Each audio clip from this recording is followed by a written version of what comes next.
The war room of the Genkar flagship hummed with activity. Commander Vexrel stood before a massive holographic display of Earth, his 6 eyes scanning the blue and green planet with cold satisfaction.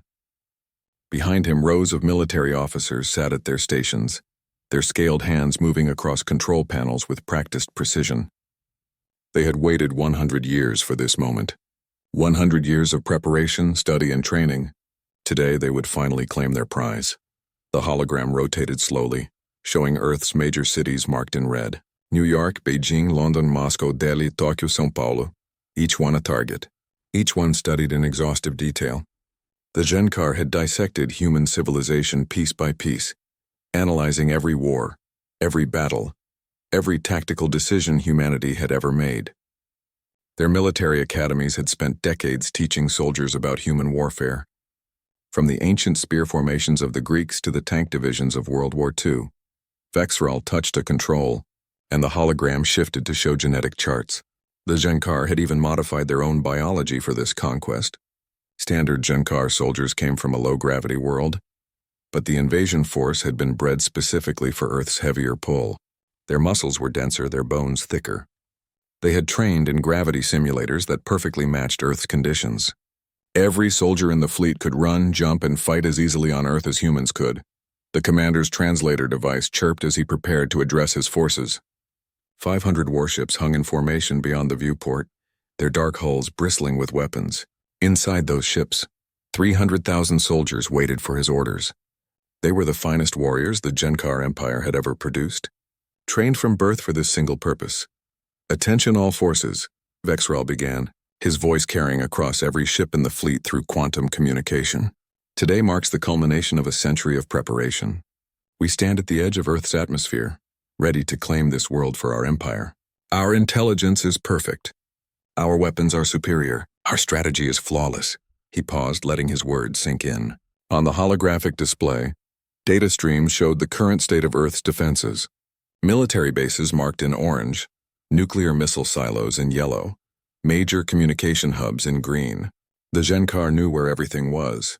They had been watching, listening, and learning for decades through hidden probes and intercepted transmissions. "The humans are divided," Vexrel continued. "They fight among themselves constantly. Their nations squabble over borders and resources. Their weapons are primitive. They still use chemical explosives and basic projectile weapons. Their most powerful bombs rely on nuclear fission, a technology we mastered 7 centuries ago. They have no unified defense, no coordinated response capability, no countermeasures for our technology." Around the war room, officers nodded in agreement. The assessment was accurate. Human civilization was fragmented, scattered across hundreds of nations and territories. Their United Nations was a weak organization with no real power. When the invasion began, the humans would waste precious time arguing about who should respond, how to respond, and who was in charge. Vexrel pulled up another display, this one showing human military doctrine. "We have analyzed every conflict in their recorded history. We understand how they think, how they plan, how they fight. They are predictable. When attacked, they will mobilize their armies using established protocols that take hours to implement. They will attempt to evacuate civilians through designated routes we have already mapped. They will try to establish command centers in predictable locations we are prepared to strike." The commander walked along the length of the hologram, pointing to specific cities. "Beijing will fall first. Their military structure is centralized, making it easy to decapitate. Moscow will resist longer, but their forces are scattered and outdated. New York will panic and evacuate, giving us control without significant fighting. London will attempt a coordinated European response, but by then it will be too late. Delhi's massive population will work against them, creating chaos that benefits us. Tokyo will surrender quickly once they realize resistance is futile." It was a perfect plan, built on perfect intelligence. The Genkar had studied human psychology extensively. They knew about human fear responses, about how crowds behaved under stress, about how governments made decisions during crises. They had simulated the invasion thousands of times, accounting for every possible human reaction. In their simulations, Earth fell within 3 days at most, usually within 36 hours. "Our shields will deflect their primitive weapons," Vexrel explained, highlighting the defensive technology on the display. "Our energy weapons will disable their vehicles and communication systems, without causing unnecessary destruction. We want this planet intact after all. Their resources are valuable. Their infrastructure can be adapted for our use. We will be efficient, precise, and overwhelming. The breeding program alone had taken 40 years to complete. The first generation of Earth-adapted Gencar had been clumsy, struggling with the heavy gravity. But successive generations had improved. The soldiers now waiting in the landing craft moved with fluid grace under Earth-normal conditions. They had trained in mock-human cities, fighting against combat drones programmed with human tactics. They had practiced urban warfare, guerrilla scenarios, and siege situations. Every possible combat environment Earth could offer had been replicated and mastered. Vexrel looked at his tactical officer. "Status report. All ships ready, Commander," the officer replied. Landing craft loaded. Troops in position. Orbital bombardment platforms online. Communication jamming systems prepared. Shield generators at full power. We can begin the invasion at your command. The commander allowed himself a moment of satisfaction. Everything was perfect. The Gencar Empire had never failed to conquer a world, and Earth would be no exception. In fact, Earth would be easier than most. The humans had barely reached their own moon. They had no space-based defenses, no orbital platforms, no energy shields. They were sitting targets, unaware that their every move had been watched and catalogued for decades. "One final check," Vexrel ordered. "Confirm all intelligence is current." Data flooded across the screens. Satellite positions, military deployments, nuclear arsenal locations, population distributions, communication networks. Everything matched their predictions perfectly. Earth's defenses were exactly where the Gencar expected them to be, operating exactly as predicted. "Intelligence confirmed accurate, Commander," the tactical officer reported. "No surprises. No unexpected deployments. No new weapon systems detected. Earth remains unaware of our presence." Vexrel nodded slowly. The moment had arrived. 100 years of preparation, centuries of Gencar military tradition, and the overwhelming technological superiority of an empire that spanned 12 star systems. Against this, Earth stood alone, divided and primitive. "Begin the invasion," Vexrel commanded. "May our ancestors witness our glory." The fleet moved forward, 500 warships sliding through the atmosphere like predators descending on prey. Landing craft deployed, thousands of them, heading for major population centers. The Gencar were coming, and they believed nothing could stop them. They had studied human warfare for a century. They had prepared for every contingency. They had created the perfect invasion force for conquering Earth. What they had not prepared for, what they could not have prepared for, was something their intelligence had completely missed. They had studied how humans fought each other. They had never considered how humans might fight something else entirely. The landing craft broke through the clouds, and Earth's morning sun glinted off their hulls. Below, in the cities they were about to attack, humans went about their daily routines, completely unaware that their world was about to change forever. The Gencar expected panic, chaos, and swift defeat. They would get the first two. The third would prove more complicated than anyone could imagine. The first landing craft touched down in Central Park at exactly 6:47 a.m. local time. New Yorkers on their morning jog stopped and stared as the massive vehicle settled onto the grass with a hiss of compressed air. Steam rose from its landing struts. For a moment, everything was silent. Then the doors opened and Gencar soldiers poured out. They moved in perfect formation, just as they had trained. Their weapons were raised but not firing. Their shields shimmered in the morning light, creating a faint blue glow around each soldier. The plan was to establish a perimeter first, demonstrate their superiority, and allow humans to understand the futility of resistance. A jogger pulled out his phone and started recording. Within seconds, the video was streaming live to his 3,000 followers. Within minutes, it had been shared 50,000 times. Within an hour, 8 billion humans would be watching. In Beijing, the response was similar. Landing craft descended on Tiananmen Square while crowds gathered, phones held high. In London, tourists at Trafalgar Square captured the aliens on camera from a dozen angles. In Moscow's Red Square, someone set up a drone to get aerial footage. In Delhi, Mumbai, Tokyo, Paris, and hundreds of other cities, the same pattern repeated. Humans did not run immediately. They recorded first. Commander Vexrel watched from orbit, initially satisfied. The humans were behaving as predicted, gathering in crowds, observing with curiosity before the fear set in. His tactical officers reported successful landings across all major targets. No significant resistance yet. A few scattered gunshots from local police, all deflected harmlessly by shields. Everything was proceeding according to plan. "Sir," his communication officer said, "we are detecting an unusual amount of electromagnetic activity. Radio, cellular, internet traffic is increasing exponentially." Vexrel frowned. "Jamming systems?" "Deploying now, but—" The officer hesitated. "Sir, the humans have more communication infrastructure than our intelligence indicated. There are satellites we were not aware of, underground fiber optic networks, mesh networks, backup systems. We cannot jam everything simultaneously." This was the first deviation from the plan, but it seemed minor. What did it matter if humans could talk to each other? They still had no unified command, no coordinated military response, no way to organize effective resistance in time. The Genkar had prepared for communications jamming to slow them down further. But even without it, human bureaucracy and national divisions would ensure chaos. In Sao Paulo, a 16-year-old named Lucas stood on his apartment balcony, phone pointed at the alien craft hovering over Paulista Avenue. He was live streaming to his gaming channel, which usually featured gameplay videos. Now 20,000 people were watching something far more interesting. "Guys, this is insane," Lucas said in Portuguese, his voice shaking but excited. "They are real. Aliens are real. They are right there. Look at them." He zoomed in on the Genkar soldiers establishing a perimeter below. The chat exploded with comments in dozens of languages. Vexrel had studied human military responses.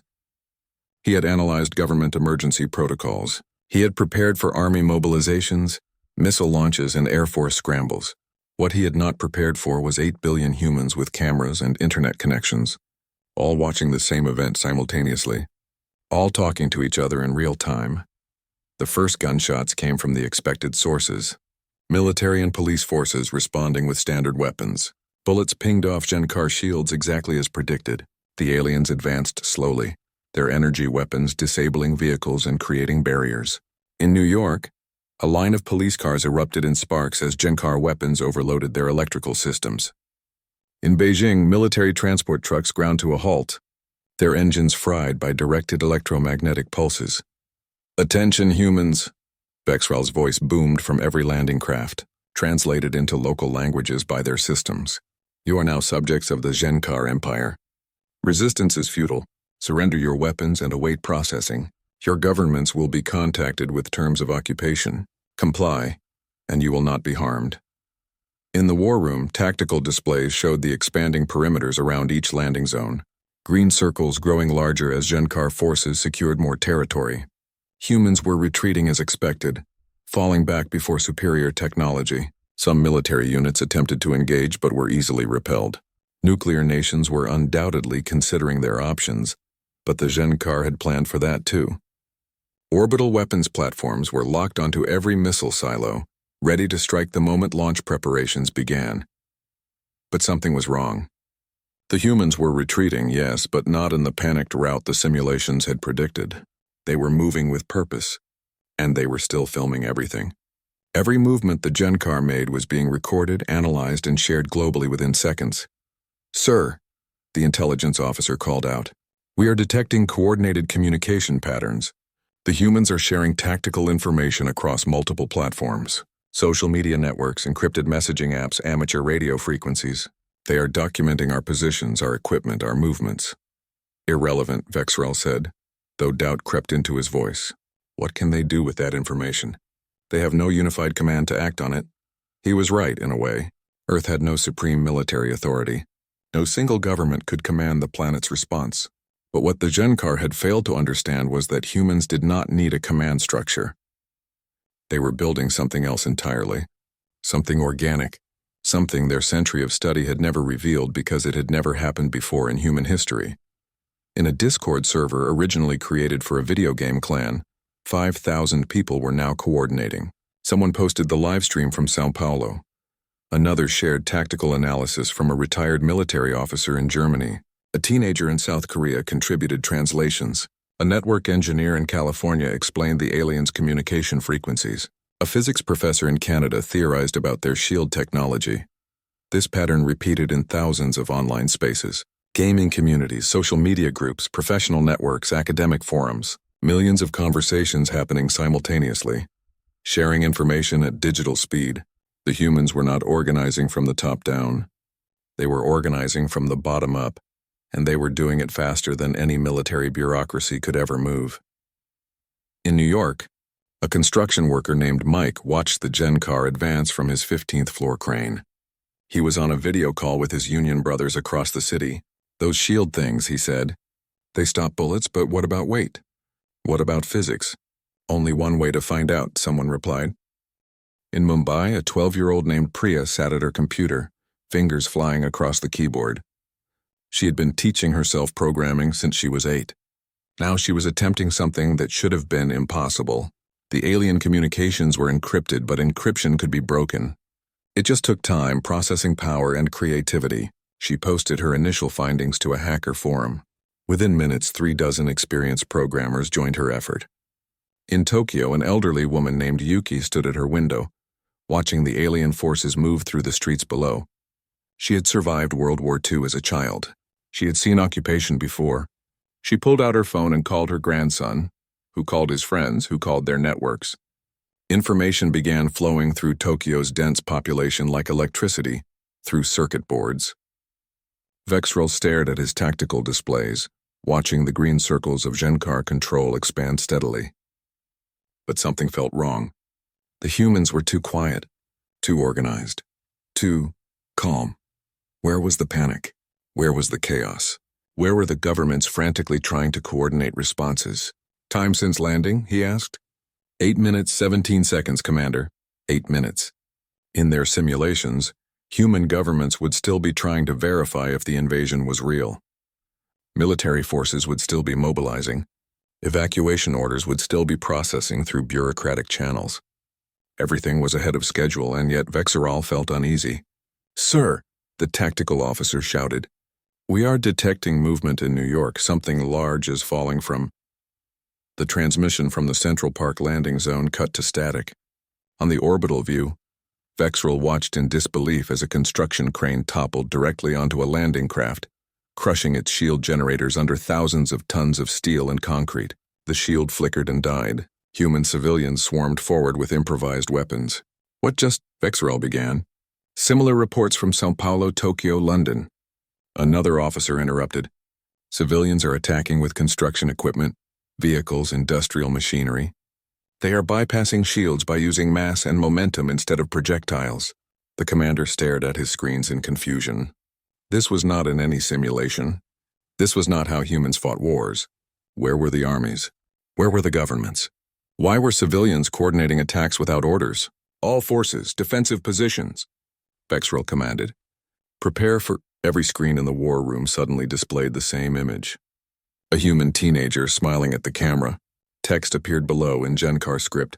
"Hi there. Your communications are no longer secure. Sincerely, Earth." In Mumbai, Priya leaned back from her computer and grinned. She had just hacked an alien invasion fleet. She posted her method online for others to use. The internet erupted in celebration and immediately got back to work. The war had been going for 8 minutes. The Genkar were about to learn the first rule of invading Earth. Humans do not fight like they fight each other. They fight like 8 billion problem solvers who just found a really interesting problem, and they were just getting started. The invasion clock read 9 minutes when everything changed. In Tokyo, construction worker Takeshi Yamamoto did not wait for orders. He had watched the Central Park crane attack on his phone while sitting in the driver's seat of his cement mixer. The massive vehicle was fully loaded with 8 cubic meters of concrete. He looked at the Genkar transport hovering 2 blocks away, its engines glowing blue as it held position.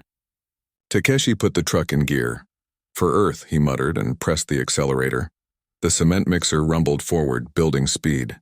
The Genkar noticed too late. Their shields stopped bullets and energy weapons, but they had not been designed to stop a 15-ton vehicle moving at 40 kilometers per hour. Takeshi aimed for the engine intake vents he had seen people discussing online. The mixer struck the transport dead center. Metal screamed. The alien craft lurched sideways, its engines choking on concrete as Takeshi's truck dumped its entire load into the intake system. Takeshi jumped from the cab seconds before the transport crashed into a building. He rolled, came up running and pulled out his phone to stream what he had done. "Engine intakes are vulnerable," he shouted in Japanese. "Heavy vehicles work." Spread it! The information propagated across the internet in seconds. In São Paulo, a bus driver named Maria saw the video and looked at her 40-passenger bus. In Moscow, a truck driver named Dmitry grinned and revved his engine. In Delhi, a rickshaw driver named Raj knew his small vehicle would not work, but he shared the information with everyone he knew. The word spread, ram the engines. Commander Vexerol watched his tactical display with growing horror. Red indicators bloomed across the map like a disease. Transport down in Tokyo. Landing craft disabled in São Paulo. 2 walkers immobilized in London by civilians with industrial equipment. This was wrong. This was all wrong. Civilians did not attack military forces. They ran, they hid, they waited for their governments to save them. "All units activate anti-vehicle defenses," he ordered. "Sir, anti-vehicle systems are designed for military vehicles with targeting systems. These are civilian vehicles attacking from unpredictable angles. Then shoot them! We cannot target fast enough. They are coming from too many directions. The humans are coordinating somehow. Every attack is different. Every approach is novel." On the streets of London, an elderly woman named Margaret stood on her balcony with a bottle of drain cleaner. She had seen someone online mention that the Zenkar had respiratory systems. Chemical weapons were illegal in human warfare, but these were not humans. She poured the drain cleaner into a water balloon, took aim, and threw. The balloon burst against a Zenkar soldier's face. The alien screamed, clawing at its breathing apparatus as chemical burns spread across its exposed skin. Margaret immediately went back inside to make more balloons. She called her book club. Within minutes, elderly women across London were weaponizing household chemicals. In New York's subway system, transit authority workers had an idea. The Zenkar wanted to use the underground tunnels for troop movements. Fine, let them try. Workers opened maintenance access panels and rerouted power cables. When the first Zenkar patrol entered the 42nd Street station, they found themselves standing in electrified water. The aliens' shields protected against direct energy weapons but conducted electricity from the ground beautifully. Information flowed constantly. Every successful tactic was shared, modified, and implemented elsewhere within minutes. A chef in Paris discovered that industrial kitchen equipment made excellent weapons. His video showing a commercial meat slicer destroying a Zenkar scanning device went viral. Within an hour, restaurants across Earth were volunteering their kitchens as armories. The invasion clock read 12 minutes. "Sir, we need to retreat," the tactical officer said. "We are taking heavy casualties. 30% of ground forces are disabled or destroyed. This is not sustainable. Retreat?" Vexerol could not believe what he was hearing. "We have superior technology, superior training. We have prepared for a century. Respectfully, Commander, we prepared for human military forces. These are not military forces.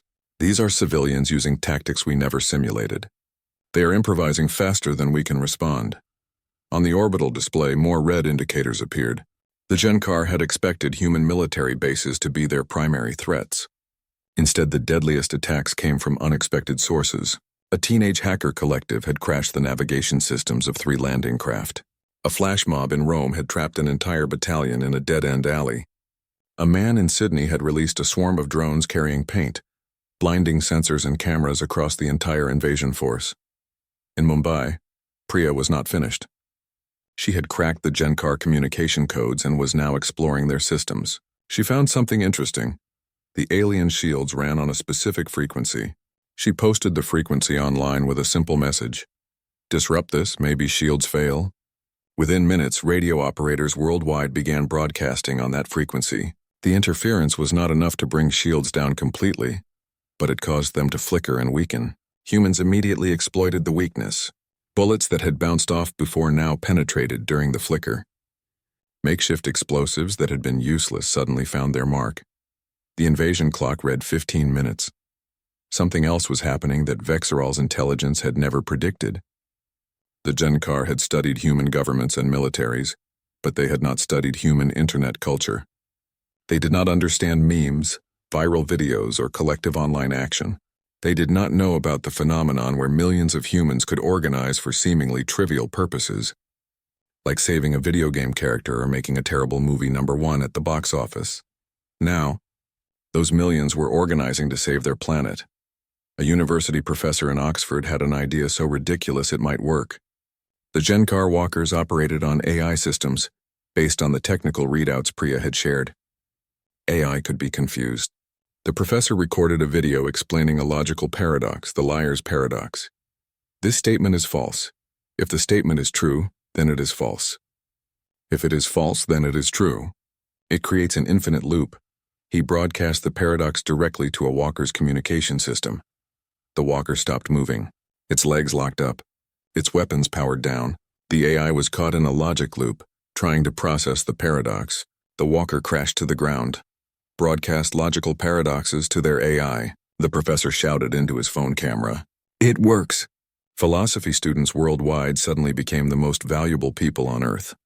They compiled lists of paradoxes, contradictions, and logical puzzles. Each one was broadcast to Gencar systems. Ships crashed. Weapons jammed. Targeting systems failed. The aliens' reliance on AI, which had seemed so advanced, became a crippling weakness. The invasion clock read, 18 minutes. We must withdraw, the tactical officer pleaded. We have lost 50% of ground forces. Orbital platforms are being targeted by something the humans are calling kinetic bombardment. They are dropping tungsten rods from their satellites. No explosives, just mass and velocity. Our shields cannot handle it. Vexrel slumped in his command chair. How had this happened? They had studied human warfare for a century.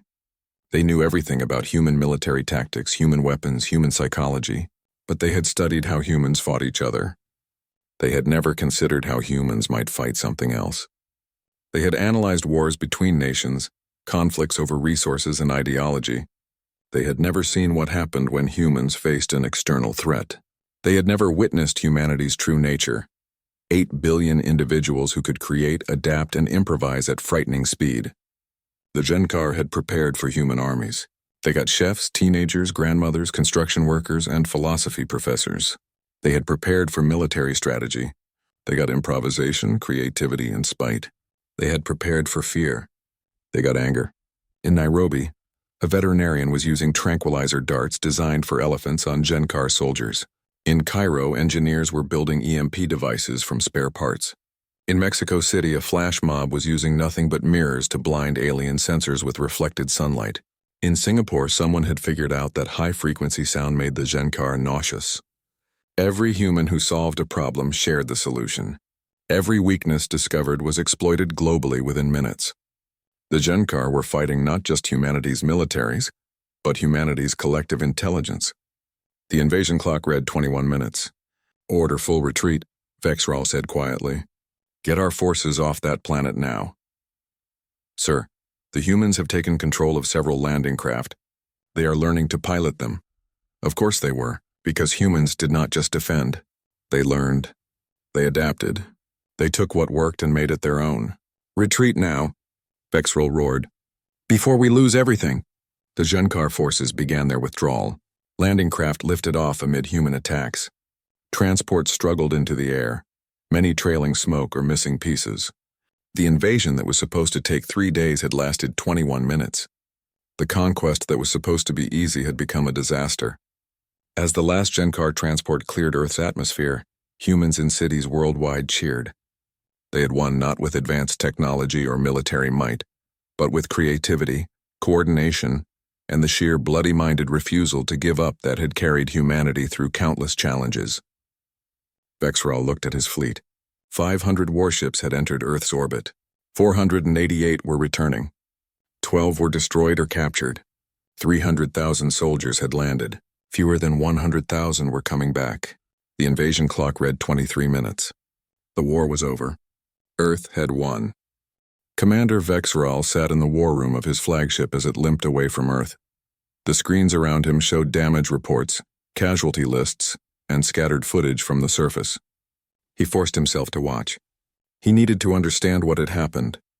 The Gencar Empire needed to understand. The footage showed things that made no sense to a military mind.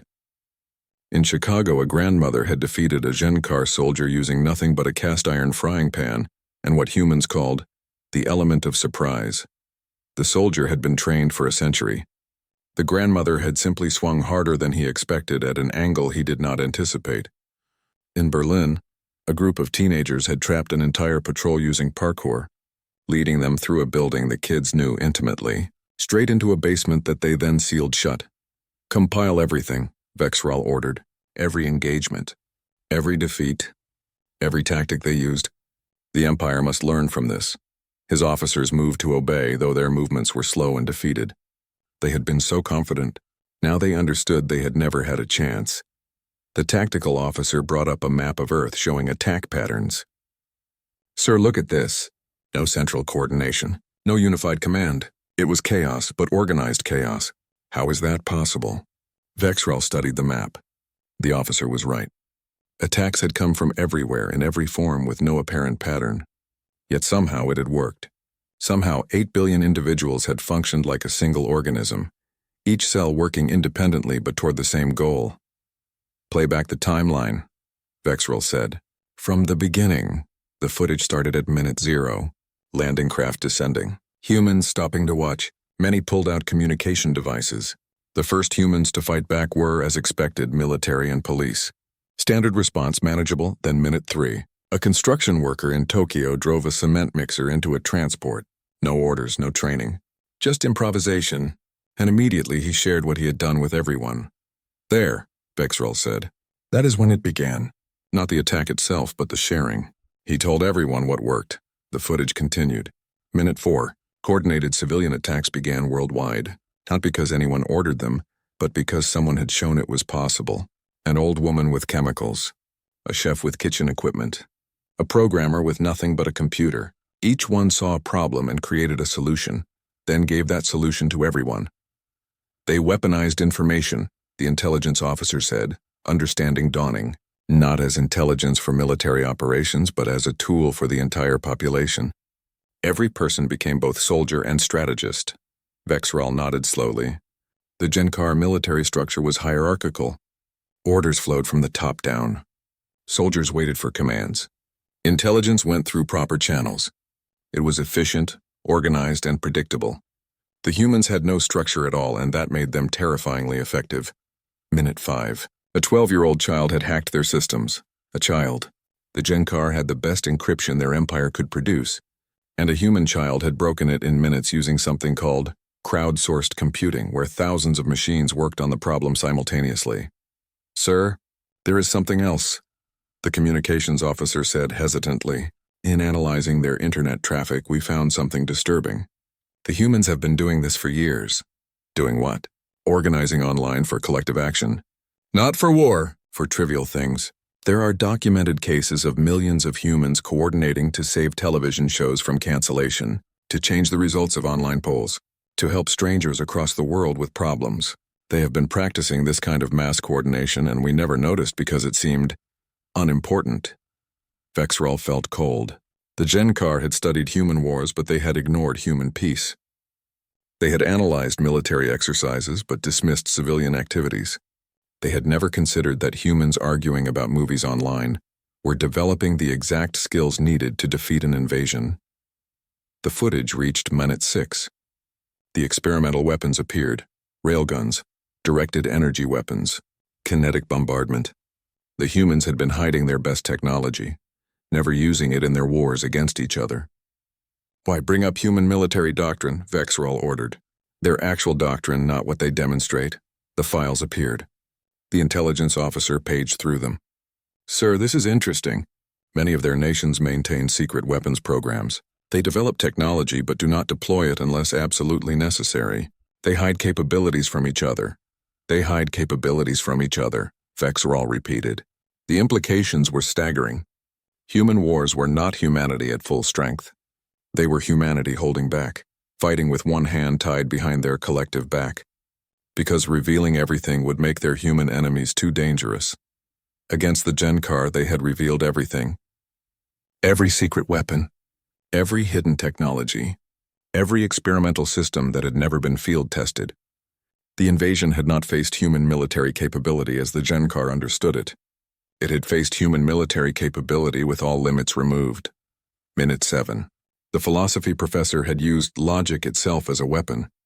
The Genkar AI systems, which had seemed so advanced, were defeated by paradoxes that human philosophers had been playing with for thousands of years. The Genkar built better computers. Humans understood how computers think and exploited that understanding. Their education system, Vexral said, understanding more. We analyze their military academies, but they educate everyone. Philosophy, engineering, computer science, art. Millions of specialists in subjects we considered irrelevant to warfare. We thought it made them weak, dividing their focus. Instead, it gave them 1,000 different ways to fight. A chef knew food chemistry and how to weaponize it. A programmer understood systems and how to break them. A philosopher knew logic and how to exploit it. A construction worker knew physics and how to apply it. Every human was educated in something, and in crisis, every form of knowledge became useful. Minute 8. The critical minute. This was when the Genkar should have been consolidating their positions, when human resistance should have been collapsing under superior technology. Instead, this was when everything fell apart.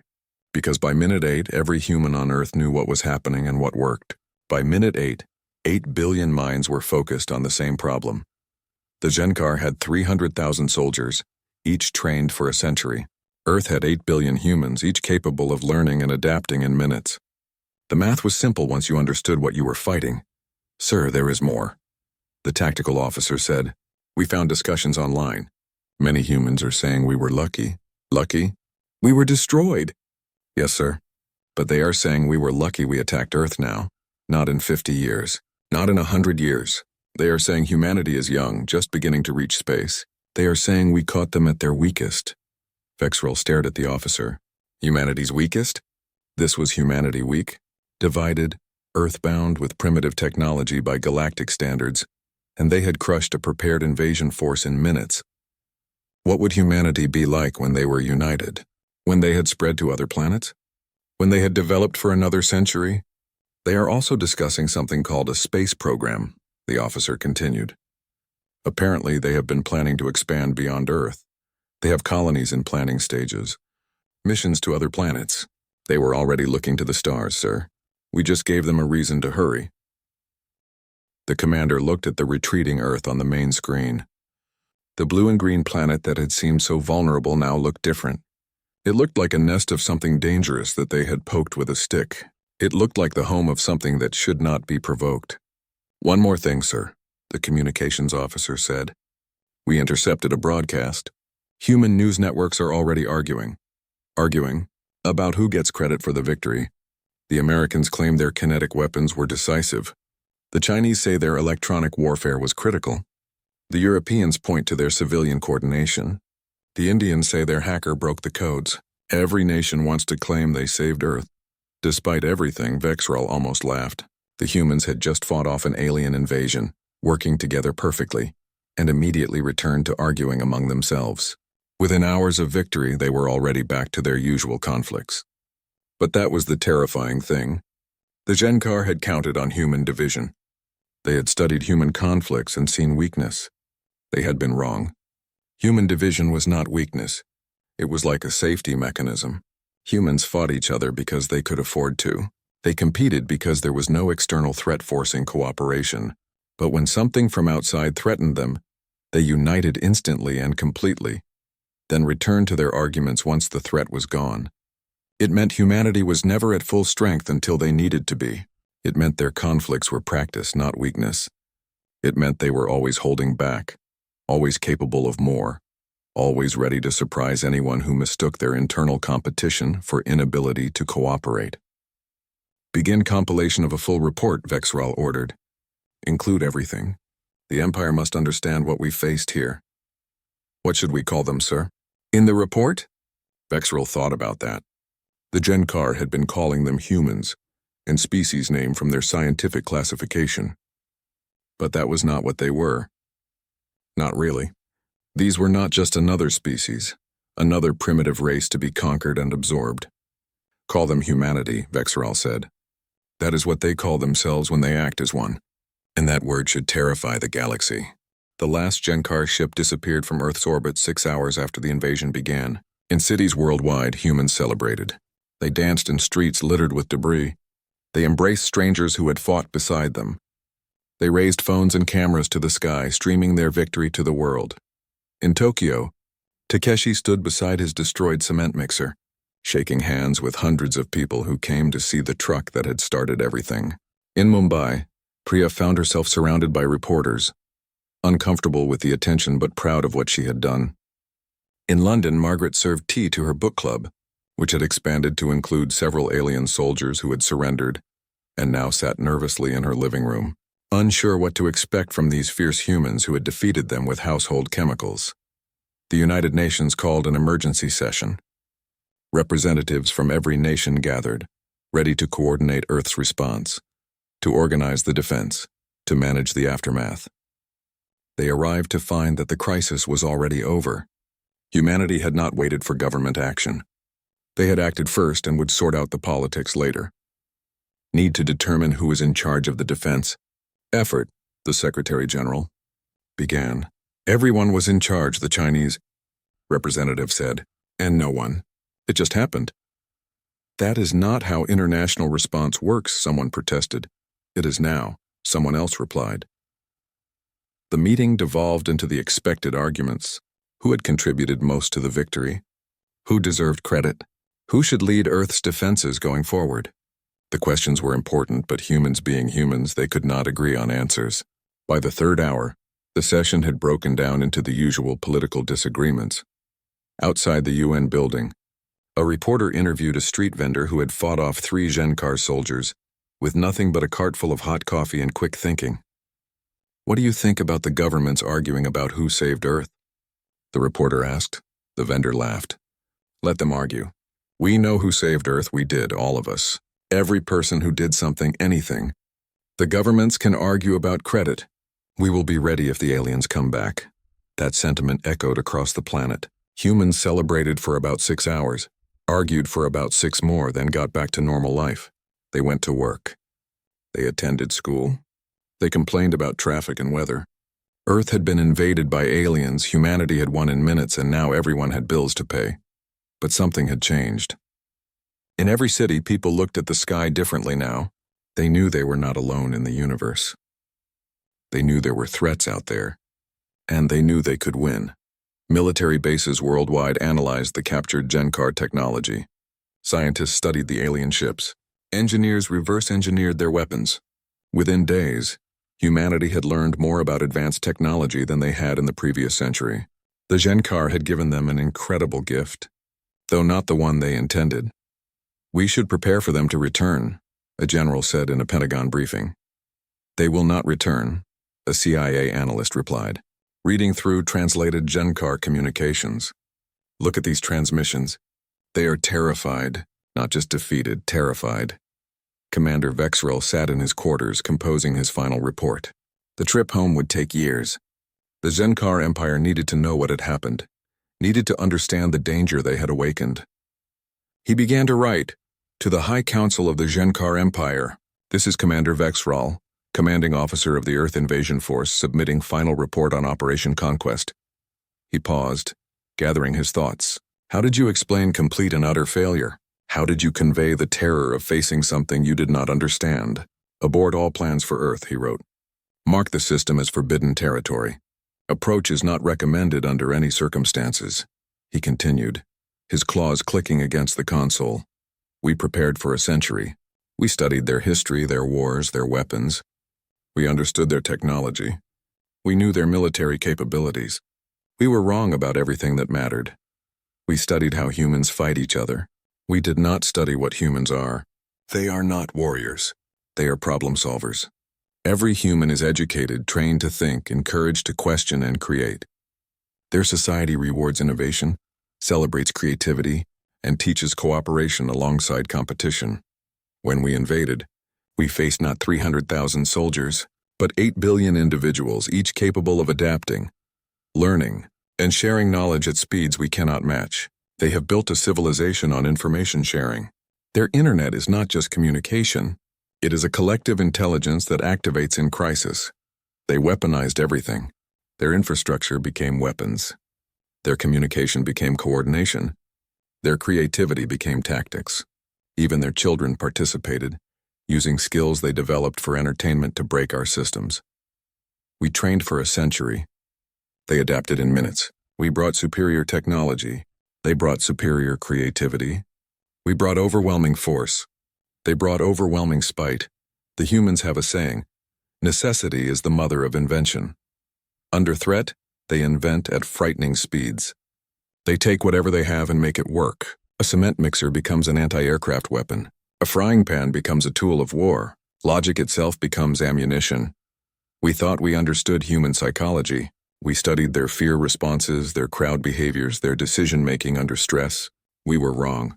Humans do not respond to external threats the way they respond to internal conflicts. Against each other, they follow rules, show mercy, and limit destruction because they must share the planet afterward. Against us, they followed no rules. They showed no mercy until we surrendered. They limited nothing. We faced humanity without restraint, and it was terrifying. The humans are young. They have barely left their planet. They have not unified their governments. They still fight among themselves over resources and ideology. And they defeated us in 23 minutes. What will humanity be like in a century? In a millennium? When they have spread to other worlds? When they have unified under a single purpose? When they have had time to develop technology specifically for space warfare, instead of adapting civilian tools? We caught them at their weakest and they destroyed us. We must never face them at their strongest. Mark their world as forbidden. Mark it as death, and mark it with a designation that reflects what they truly are. Do not call them humans. That is a scientific classification. A taxonomic name that means nothing. Call them what they call themselves when they act as one. Call them humanity, and let that word carry a warning to any species that encounters it. Humanity is not a species of warriors. They are builders, thinkers, and creators. But when threatened, they become something else. Every individual becomes a fighter. Every mind becomes a weapon. Every resource becomes ammunition. They do not have a warrior culture. They have something more dangerous, a problem-solving culture. And they treat invasion as a problem to solve. They will expand into space. This is certain. They were already planning it before we arrived. We have accelerated their timeline and given them technology to study. They will be in space within a generation, and they will remember us. The High Council must share this information with all known species. Humanity must be marked as a species to avoid, to respect, to fear if necessary, but never, ever to attack. We made that mistake so others would not have to. This is my final report. My career is over. My honor is destroyed. But if this message saves even one future expedition from making our mistake, then my failure has purpose. Avoid Earth, avoid humanity. Mark them with the highest level of warning. Mark them with a simple message that needs no translation. They will win. Vexral signed his report and sent it. It would take years to reach the Empire, but it would arrive eventually. Other species would learn. The galaxy would know. Back on Earth, humanity went about their day. They argued in UN meetings. They competed in business. They fought over politics. To an outside observer, they seemed divided, weak, and chaotic. They were anything but. In military headquarters around the world, a new protocol was added to every defense plan. It was simple, just a few words, but it captured everything that had happened, everything humanity had learned about itself. In case of alien invasion, give humanity 8 minutes. Just 8 minutes. 8 minutes to see the threat. 8 minutes to understand it. 8 minutes to adapt. 8 minutes to share solutions. 8 minutes to coordinate. 8 minutes to act. 8 minutes is all humanity needs. After that, run the calculations. 8 billion problem solvers, each with access to the sum of human knowledge, each capable of creativity and innovation, each connected to every other human on the planet. 8 minutes. Then the problem gets solved one way or another. A general read the protocol and smiled. 8 minutes to save the world. I suppose that is not bad. His aide looked thoughtful. Sir, do you think they will come back? The Genkar or others? The general looked at the sky through his window. Earth seemed small and blue and peaceful. But he knew better now. He knew what humanity was capable of when pushed. They might come back, he said.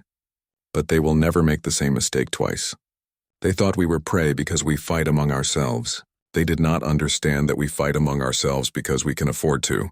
Because there is nothing else to fight. Because we are practicing. Practicing for what, sir? The general smiled. For the day when we are not the ones being invaded. For the day when humanity reaches the stars. For the day when we meet our neighbors and they need to decide if they want us as friends or enemies. The Jenkar gave us a gift. They showed us what we are capable of when united. They showed us we can win, and they gave us their technology to study. So what happens now? Now? The general laughed. Now we go back to arguing with each other, competing with each other, pushing each other to be better. And somewhere out there, in the dark between the stars, aliens are adding Earth to their maps with a warning label, and that warning will keep us safe until we are ready to go meet them ourselves. The aide shuddered. I almost feel sorry for whoever we meet first.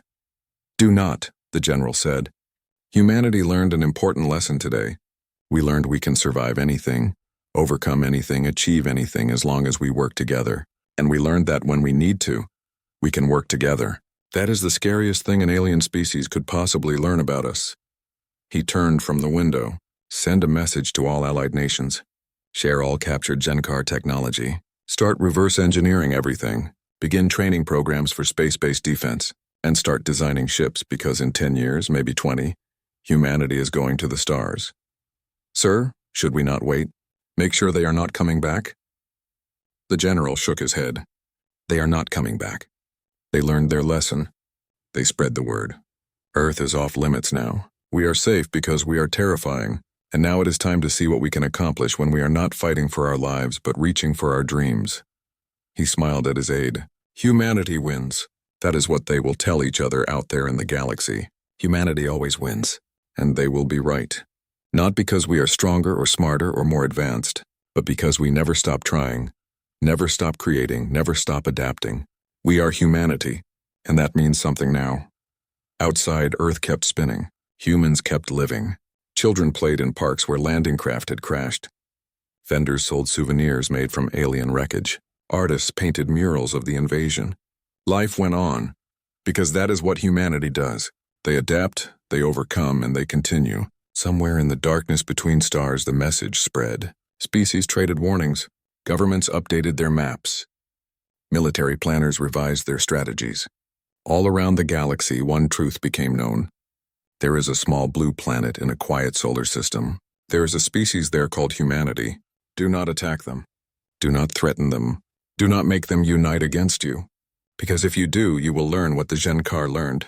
You will face not an army but a civilization. Not soldiers but survivors. Not warriors but winners. You will face humanity, and humanity always wins. 8 minutes is all they need.